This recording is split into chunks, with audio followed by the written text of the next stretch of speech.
Bismillahirrahmanirrahim. Assalamualaikum warahmatullahi wabarakatuh. Bapak Ibu wali murid Sekolah Islam Plus Baitul Maut. Hari ini alhamdulillah kita diberi kesempatan untuk bertemu kembali untuk membicarakan tentang kelanjutan dari webinar yang kita adakan di bulan Agustus kemarin, yang bicara tentang kiat aman hidup di dunia ini. Ketika webinar selesai, ternyata banyak pertanyaan-pertanyaan orang tua yang belum sempat dijawab oleh pembicara, yaitu Bu Wismiarti dari Sekolah Al-Falah. Dan alhamdulillah beliau memberikan kesempatan kepada kita orang tua murid untuk menuliskan pertanyaan dan kemudian diajukan kepada beliau, dan beliau akan jawab pertanyaan itu. Dan Masya Allah, Subhanallah, Bu Ismi menjawabnya dan dengan detail dan mengirimkan jawabannya kepada saya. Maka saya akan coba mencoba membacakan jawaban dari Bu Ismi lewat video podcast ini. Dan pertanyaannya ada lumayan banyak nih sebenarnya, tapi Bu Ismi menjawab untuk 5 pertanyaan pertama dulu. Ya, semoga nanti pertanyaan berikutnya akan bisa dijawab oleh Bu Ismi ya. Saya akan coba membacakan pertanyaan-pertanyaannya, karena Bu Ismi menjawab pertanyaan tidak satu persatu tapi secara keseluruhan. Saya akan coba bacakan ya Bapak Ibu. Yang pertama tentang bagaimana menyikapi turun naiknya mood anak saat PJJ. Ya, ini yang banyak dialami oleh kita ya. Dan yang kedua, bagaimana menangani anak kinestetik. Anaknya nggak bisa diem gitu ya, bergerak terus, saat belajar pun bergerak. Kemudian bagaimana cara meningkatkan fokus anak usia TK, terlebih saat menyimak kelas Zoom. Wah, anak TK diminta untuk menyimak kelas Zoom, bagaimana caranya bisa fokus? Kemudian bagaimanakah cara untuk mengulang masa golden age anak yang terlewatkan stimulasinya? Dan terakhir, bagaimana mendidik anak supaya tidak mudah menyerah. Oh, tapi ini kelihatannya belum. Baru sampai tadi tuh. Bagaimana, adakah cara untuk mengulang masa golden age anak yang terlewatkan? Subhanallah ya, pertanyaannya keren-keren. Pertanyaannya sangat aplikatif sekali, yang memang kita alami semua. Bu Ismi menulis bahwa untuk pertanyaan-pertanyaan tadi, kondisi anak hari ini tergantung pada nature dan nurture-nya anak.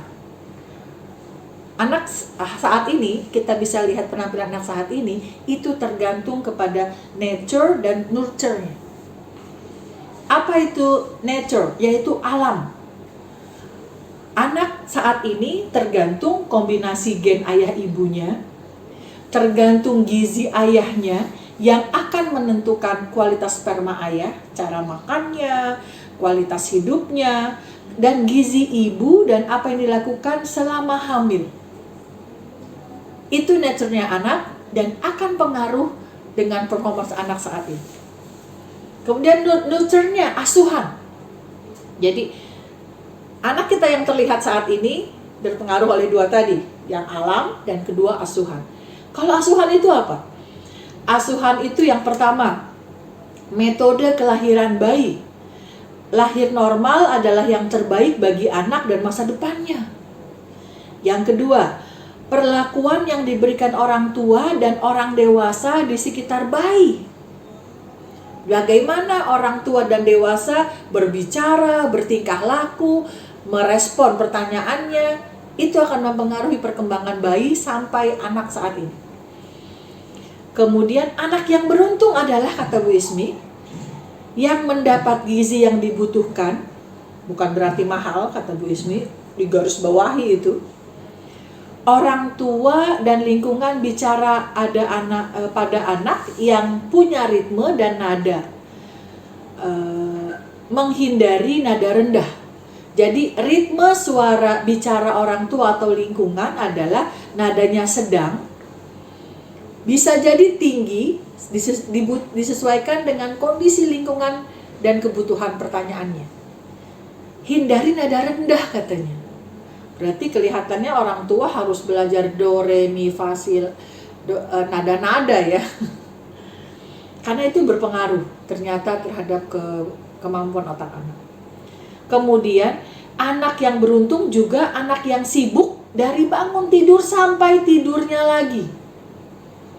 Semakin sibuk anak dengan kegiatan yang beragam, semakin beruntung. Jadi kalau ada anak yang bangun tidur bengong, diem, bangun tidur langsung menghabiskan waktu dengan HP-nya, laptopnya, atau mengurung di kamar, atau tidak punya kegiatan apa-apa, akan jauh lebih beruntung anak yang dari bangun tidurnya sudah dirancang kegiatannya oleh orang tua. Kemudian yang berikutnya, asuhan, ilmu pengetahuan yang mengalir melalui pijakan orang tua dan guru-gurunya dan diucapkan sesuai dengan tema. Itu yang akan mempengaruhi bagaimana kondisi anak hari ini. Ya. Yang secara alam ada yang bisa kita usahakan, ada yang memang sudah kita terima dari Allah. Tapi secara asuhan pada dasarnya kita orang tua yang diberi amanah oleh Allah anak harus menyiapkan, harus memastikan bahwa anak-anak kita punya keempat ini. Nama lain dari anak adalah today, kata Bu Ismi. Hari ini. Artinya anak tidak bisa menunggu. Ini dalam ya kata-katanya ya. Anak itu adalah today. Kita nggak bisa membuang waktu 1 jam dia nggak melakukan apa-apa, kehilangan dia waktu sejam itu. Jadi nama lain anak adalah today.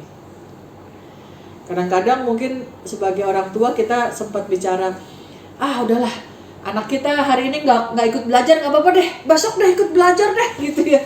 Padahal Bu Ismi bilang nama lain anak adalah today. Jadi kita nggak bisa menyia-nyiakan waktu. Apa yang dia butuhkan hari itu tidak bisa ditunda besok.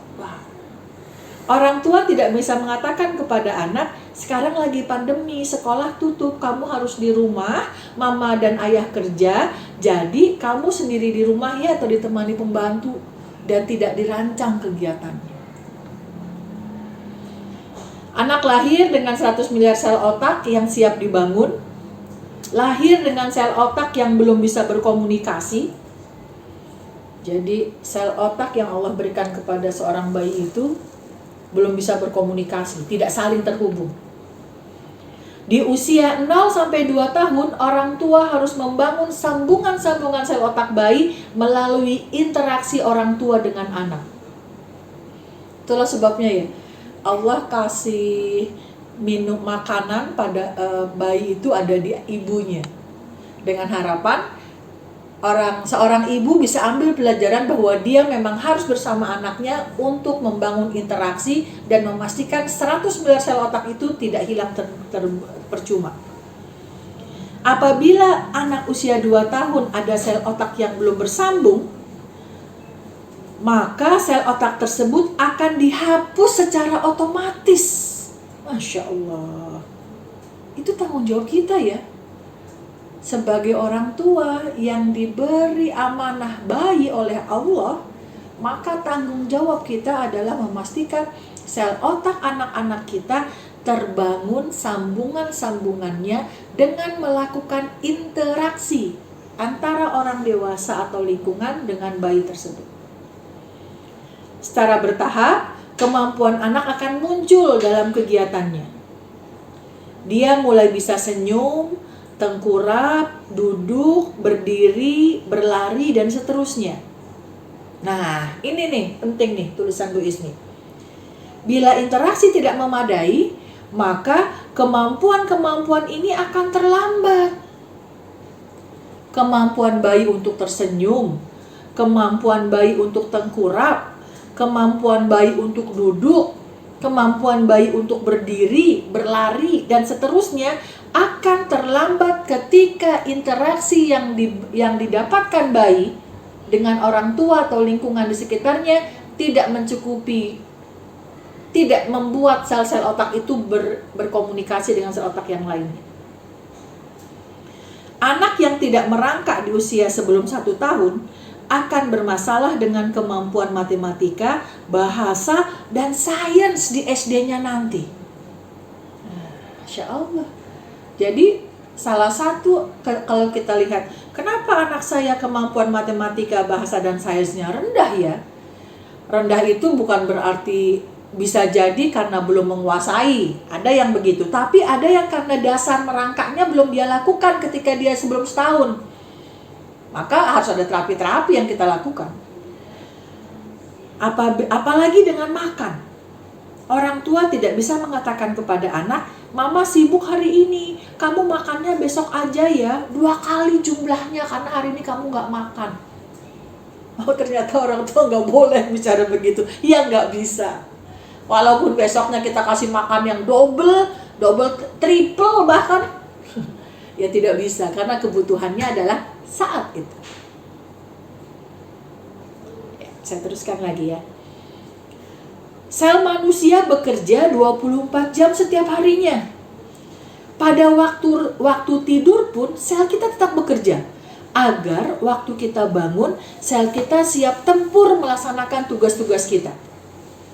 Itu sebabnya kita perlu makan setiap 8 jam 3 kali dalam sehari. Masya Allah ya.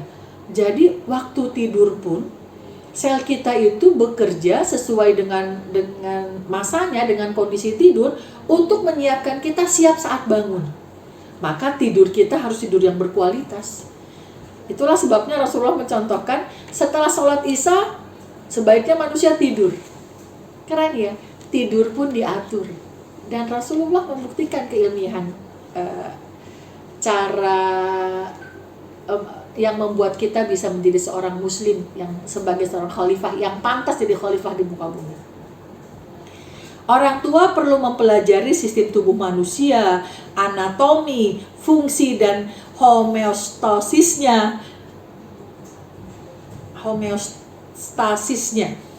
Maaf kalau ucapannya kurang lancar ya. Ada 11 sistem tubuh kita.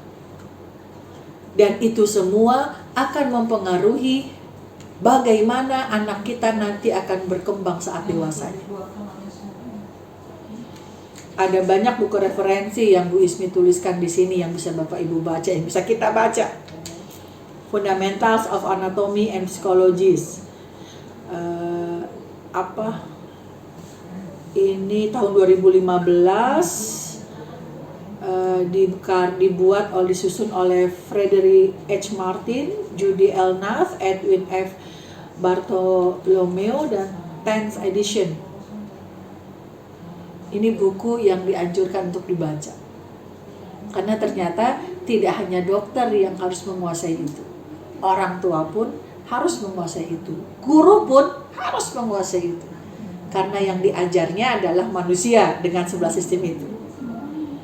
Bahkan katanya calon orang tua sebelum tanda tangan akad nikah pun seharusnya sudah menguasai kemampuan mendidik anak. Itu artinya dia siap untuk mengemban amanah sebagai orang tua. Harus ada sekolah pranikah ini memang ya. Nggak hanya hak dan kewajiban suami istri, tapi hak dan kewajiban sebagai seorang ibu dan ayah nanti. Bayi lahir dengan otak untuk belajar. Itu bedanya otak bayi manusia dengan bayi hewan.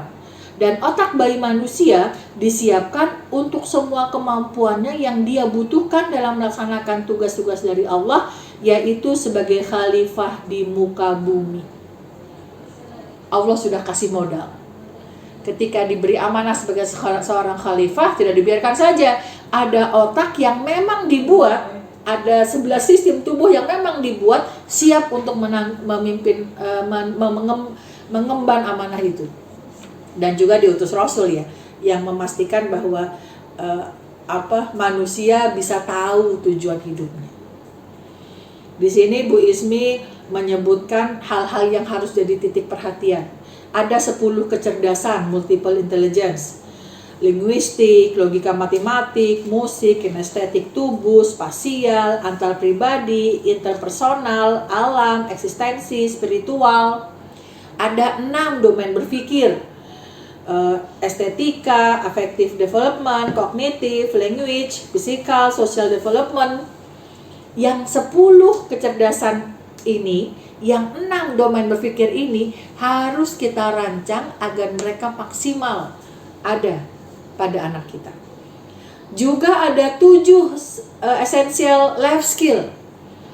Fokus dan self-control, perspective taking, communicating, making connection, critical thinking, taking on challenge, self-directed, and engaged learning. Itu 7 keterampilan utama yang dibutuhkan anak agar dia executive function yang ada di bagian otak anak itu bisa berfungsi dengan baik.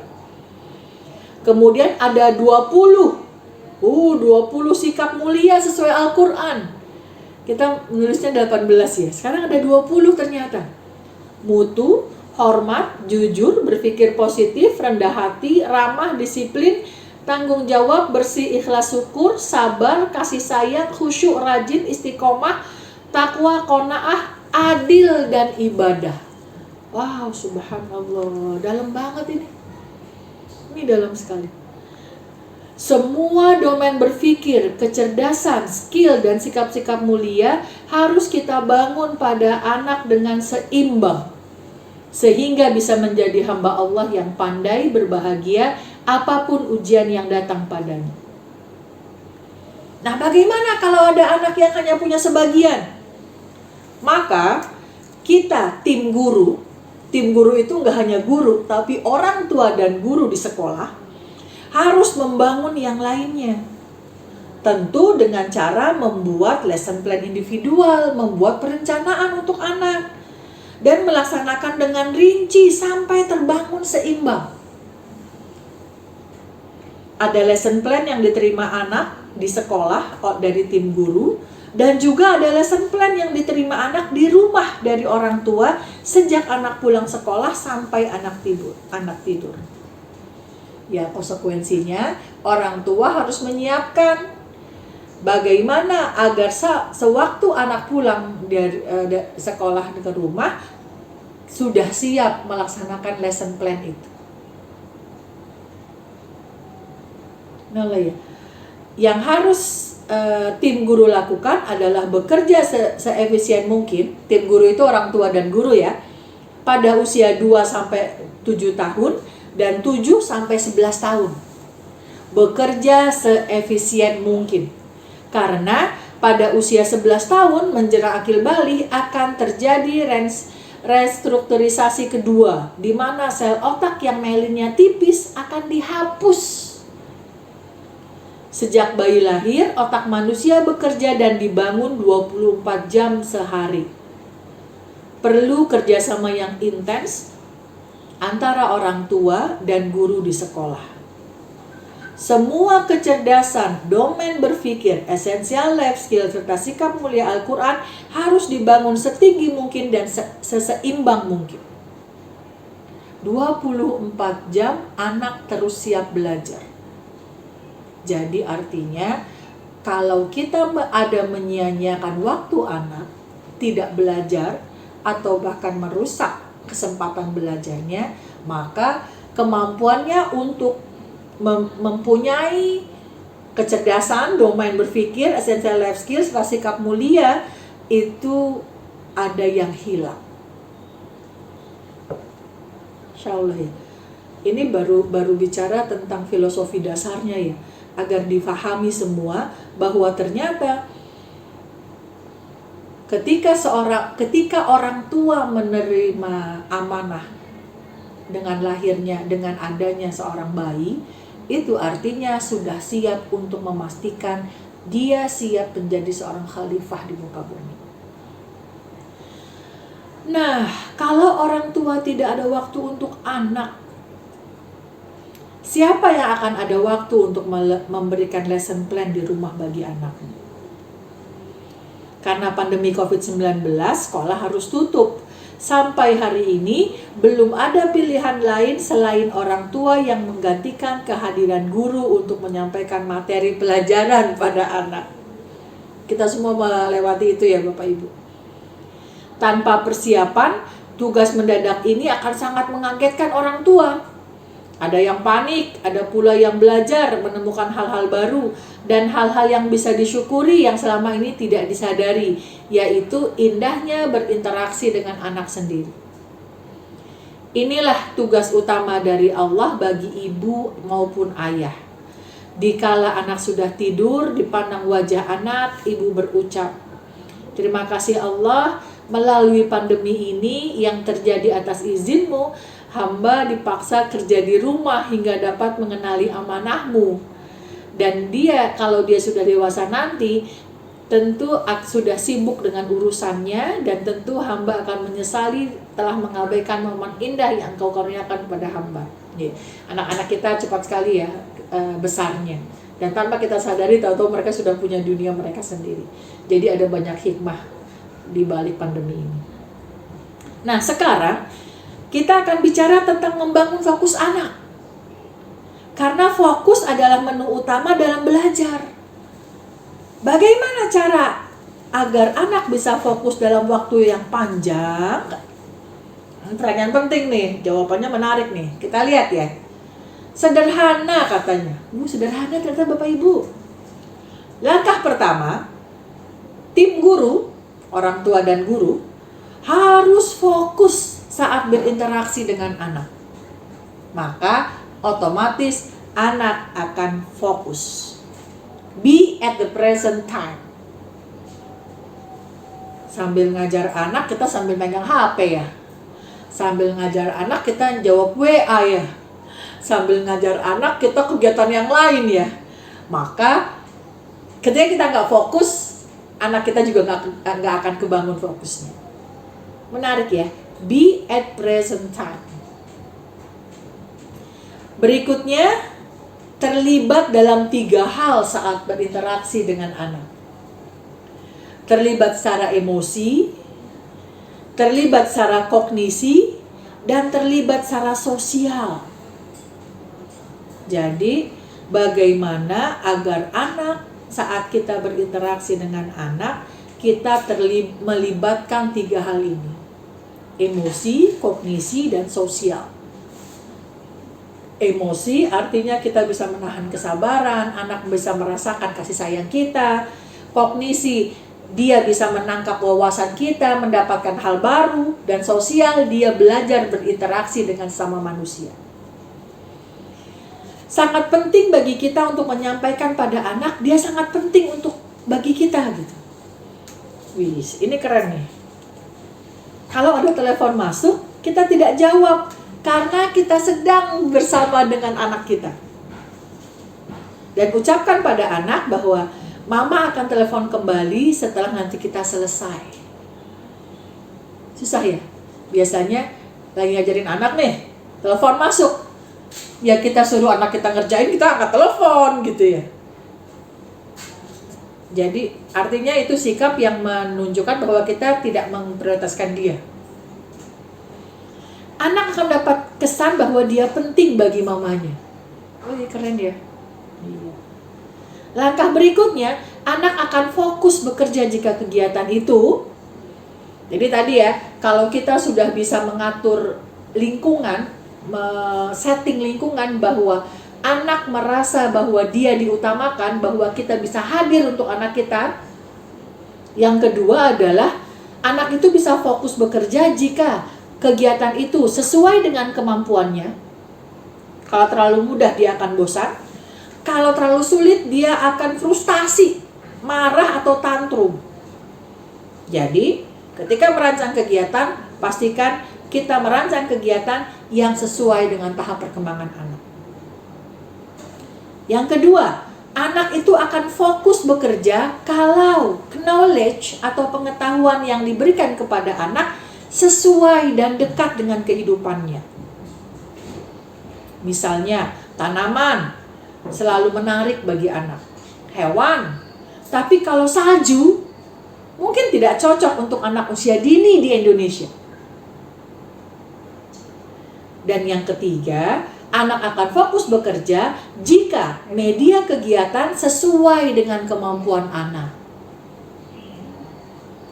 Anak bisa fokus dalam berkegiatan. Anak yang bisa fokus dalam kegiatan adalah anak yang sehat dan bahagia. Jadi kalau kita mau lihat indikator anak kita sehat atau bahagia, lihat fokus kerjanya. Karena pengalaman hidup hari demi harinya aman dan menyenangkan. Sehingga usia golden age dapat dimanfaat dengan optimal. Golden age yang awal adalah usia 0 sampai 2 tahun. Kalau program pendidikan anak tidak memadai, maka yang terjadi pada anak adalah pengurangan jumlah sel otak. Nah, Masya Allah. Itu jawaban yang Bu Ismi berikan kepada kita Bapak Ibu sekalian. Jadi artinya rahmat yang Allah berikan kepada kita, berkah yang Allah berikan kepada kita dengan memberikan kita anak-anak yang cantik, yang ganteng, yang soleh dan solihah adalah sesuatu yang harus kita rancang, kita desain aktivitas buat mereka. Ternyata tidak bisa sembarangan. Semua harus terencana. Karena Allah memberikan manusia dengan modal dasar otaknya, 11 sistemnya, itu juga dengan perencanaan yang detail. Masya Allah ya. Tugas kita adalah terus belajar. Ya, mungkin selama ini kita belum jadi orang tua yang sempurna dan ideal buat anak-anak kita. Mungkin kita ada banyak istighfar yang kita lakukan karena kekhilafan dan kelalaian atau ketidaktahuan kita sebagai orang tua. Tapi kita bertekad insya Allah kita ingin memastikan kita jadi orang tua yang mengemban amanah, yang menunaikan amanah, yang memastikan bahwa anak-anak yang dititipkan kepada kita adalah anak-anak yang kita didik dengan sebaik mungkin dan bisa kita pertanggungjawabkan di hadapan Allah. Wallahualam bishawab. Semoga Allah bisa memberikan kepada kita kekuatan untuk menjalankan amanah dan terus bersemangat untuk belajar dan memperbaiki diri. Terima kasih Bu Ismi atas jawaban 1-5-nya. Semoga jawaban-jawaban lain akan menyusul hingga kita bisa saya bisa membacakan kembali melalui podcast yang akan dilakukan berikut-berikutnya. Terima kasih banyak. Semoga bermanfaat buat kita semua. Mohon maaf lahir batin. Assalamualaikum warahmatullahi wabarakatuh.